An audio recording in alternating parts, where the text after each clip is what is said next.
अभिवादन स्वीकार कीजिए ब्रजेश मिश्रा का और आप देखना शुरू कर चुके हैं द डिबेट।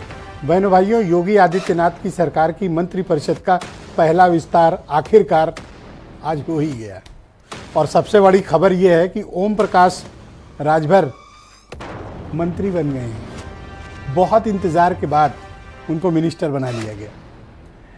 बहनों भाइयों, ये जो आज मंत्रिपरिषद विस्तार हुआ, इसके राजनीतिक मायने क्या हैं, इसका इम्पैक्ट क्या पड़ेगा और इस वक्त क्यों किया गया विस्तार, इसकी आवश्यकता क्यों थी और इसको भारतीय जनता पार्टी जनता के बीच किस तरह से भुनाएगी। विपक्ष इस नए मंत्रिपरिषद में जो इंडक्शन हुआ है 4 मिनिस्टर्स का, इसको किस तरह से देखती है। आज चर्चा इसी विषय पर। बहनों भाइयों, हम सब आप सब के प्रयासों की बदौलत ओम प्रकाश राजभर मंत्री बन गए हैं। इस कार्यक्रम की शुभेच्छाओं के चलते उनको आखिरकार कैबिनेट मंत्री पद की शपथ करा ही दी गई। हमारे दर्शक बहुत सवाल पूछते थे, इस डिबेट में आने वाले पैनल के लोग सवाल पूछते थे, कब होगी शपथ, कब बनोगे मंत्री। तो आज राजभर जी मंत्री बन गए हैं, कैबिनेट मिनिस्टर। पहली ओथ उनकी हुई और अब वो कैबिनेट मंत्री बन गए। दारा सिंह चौहान समाजवादी पार्टी के विधायक, इस्तीफा दिए, बीजेपी में गए, चुनाव हारे, एमएलसी बने, कैबिनेट मंत्री। अनिल कुमार, ये सबसे चौंकाने वाला नाम है। अगले जो 2 नाम हैं, Anil Kumar scheduled caste community के तीसरी बार के विधायक, बीएसपी में भी रहे हैं, राष्ट्रीय लोकदल में पुरकाजी के विधायक, मुजफ्फरनगर, उत्तराखंड से सटा हुआ इलाका। और अनिल कुमार को खुद यकीन नहीं रहा होगा कि वो मिनिस्टर बनेंगे, वो भी कैबिनेट। अब वो मिनिस्टर हो गए। राष्ट्रीय लोकदल ने बड़े सलीके से अनिल कुमार को मंत्रिपरिषद में फिट कर दिया। एक scheduled caste face, young age के एमएलए हैं, मेहनती हैं, कर्मठ हैं और दलित बिरादरी से ताल्लुक रखते हैं और अब वो कैबिनेट मिनिस्टर हैं। यानी चंद्रशेखर की कोई भी चुनौती को पूरा करने के लिए, काउंटर करने के लिए जयंत ने अनिल कुमार को फिट कर दिया। जाट, गुर्जर और अब शेड्यूल्ड कास्ट, कॉम्बिनेशन फिट। चौथा महत्वपूर्ण नाम है साहिबाबाद के विधायक सुनील शर्मा का। इनके मंत्री बनने की तो कोई चांस नहीं थे, लेकिन ये मंत्री बनाए गए। और कोइंसिडेंस देखिए, राजनीति में कोई चीज इत्तेफाकन नहीं होती है, उसके पीछे के एविडेंस होते हैं। सुनील शर्मा साहिबाबाद के बीजेपी के विधायक, जिनको कभी पूछा भी नहीं जा रहा होगा, अब वो कैबिनेट मंत्री। और इसके पहले क्या हुआ, 2 दिन पहले सैटरडे को मेजर जनरल वीके सिंह का टिकट बीजेपी ने काट दिया। जनरल का टिकट कटा, उसी साहिबाबाद से सुनील शर्मा कैबिनेट मंत्री। कुछ तो खास है गाजियाबाद में, यानी कोई दिग्गज आने वाला है गाजियाबाद में, इसका भावार्थ ये है। कोई छोटा आदमी नहीं लड़ने आ रहा है, कोई बड़ा आदमी लड़ने आ रहा है।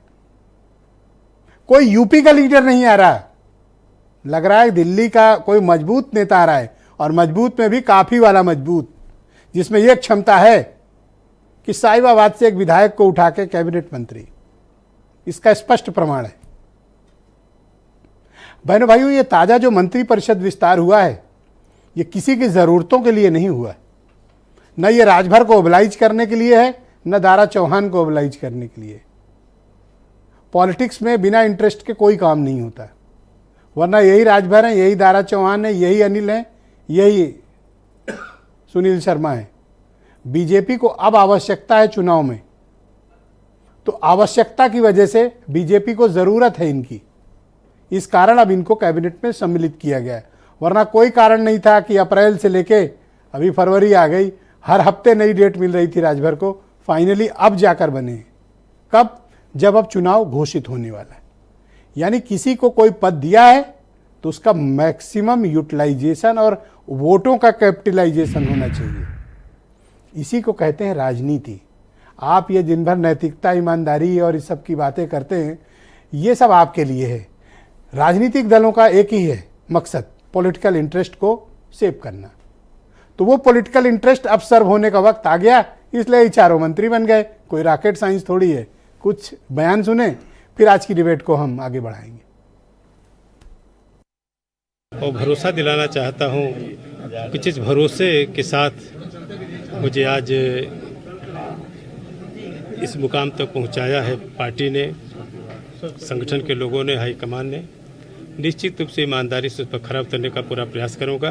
कार्यकर्ताओं को जोश है अब 24 के चुनाव में, इसी जोश खरोश के साथ आपको पूरे उत्तर प्रदेश ही नहीं बल्कि बिहार में ही नहीं पूरे देश में जहां जहां हमारा संगठन है पूरे जोश खरोश के साथ माननीय नरेंद्र मोदी जी को प्रधानमंत्री बनाने के लिए उत्तर प्रदेश में माननीय योगी आदित्यनाथ जी के नेतृत्व में हम सब लोग मिलकर के पूरी ताकत के साथ 80 की 80 लोकसभा सीट जीतने का काम। वोट बैंक खसा कराए परेशान है भाजपा के लोग, तब ओम प्रकाश राजभर को याद कर रहे हैं, दारा सिंह चौहान को याद कर रहे हैं, आरएलडी को तोड़ रहे हैं और तमाम इस तरह की चीजें हथकंडे अपना रहे हैं, जिससे ये साबित होता है कि इनकी हवा खराब हो चुकी है उत्तर प्रदेश में और पूरी तरीके से ये मात खाने वाले हैं। इनके जो एमपी के कैंडिडेट्स हैं वो सिंबल छोड़कर भाग रहे हैं, वो टिकट लौटा रहे हैं। उत्तर प्रदेश में भारतीय जनता पार्टी को हार का डर इस कदर सताने लगा है कि अब वो हारेों के सहारे हो गई है। कहते हैं ना, भारतीय जनता पार्टी चलना चाहती है हारों के सहारे, जो इन्हें नहीं पहुंचा पाएंगे कभी भी किनारे। ये लोग जो अभी घोसी का चुनाव खुद अभी हारे समाजवादी पार्टी से 44,000 वोट से, वो क्या भारतीय जनता पार्टी को लोकसभा में जिताएंगे? बहनों भाइयों, आज की परिचर्चा को हम आगे बढ़ाएंगे और राजभर जी के मंत्री बनने से मुझे व्यक्तिगत रूप से बड़ी प्रसन्नता का भाव है, क्योंकि पिछले 10 महीने से डिबेट में मुझसे इतने सवाल पूछे जा रहे थे। आज सवाल करने वाले चुप है, हमारे राजभर जी मिनिस्टर बन गए। आज की डिबेट को आगे बढ़ाएंगे। हीरो वाजपेयी बीजेपी के प्रवक्ता हैं, अनूप संडा समाजवादी पार्टी के सीनियर लीडर और प्रवक्ता, प्रियंका गुप्ता उत्तर प्रदेश में कांग्रेस कमेटी की प्रवक्ता हैं, अनिल दुबे राष्ट्रीय लोकदल से हैं, राघवेंद्र द्विवेदी मेरे साथ मौजूद हैं, एसबीएसपी के प्रवक्ता हैं, और सुशील दुबे जी जाने माने पत्रकार, और वीरेंद्र सिंह जी हमारे स्टेट हेड। आप सभी का बहुत शुक्रिया और धन्यवाद इस कार्यक्रम में शिरकत करने के लिए। हीरो वाजपेयी जी